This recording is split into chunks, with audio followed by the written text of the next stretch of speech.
আমি ভাবছি আজ থেকে অটোরিকশা চালানো শুরু করব। তাই করো, ঘরে তো খাবারের মতো কিছুই নেই। তাহলে আমি রফিক ভাইয়ের গ্যারেজে গেলাম অটোরিকশা ভাড়া নিতে। তাই যাও।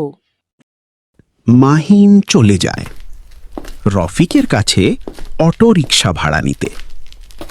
মাহিন চলে আসলো রফিক ভাইয়ের গ্যারেজে হাঁটতে হাঁটতে।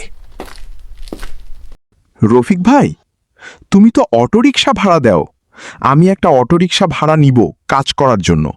তুমি চিন্তা করো না, আমি তোমার ভাড়া 250 টাকা ঠিক সময় দিব।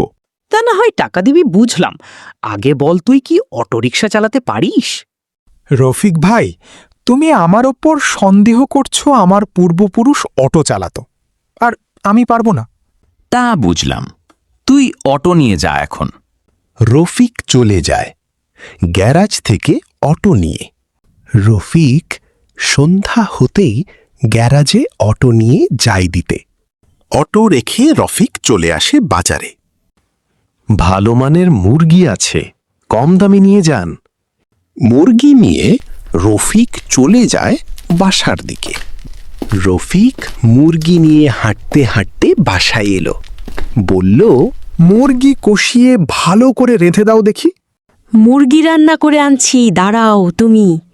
ইয়েই, নাও তোমার মুরগি আর পোলাও। ভালো করে খেয়ে বলো তো কেমন হয়েছে। বাহ বাহ, খুব মজা, খুব সুস্বাদু হয়েছে। তোমার রান্নার তুলনা হয় না।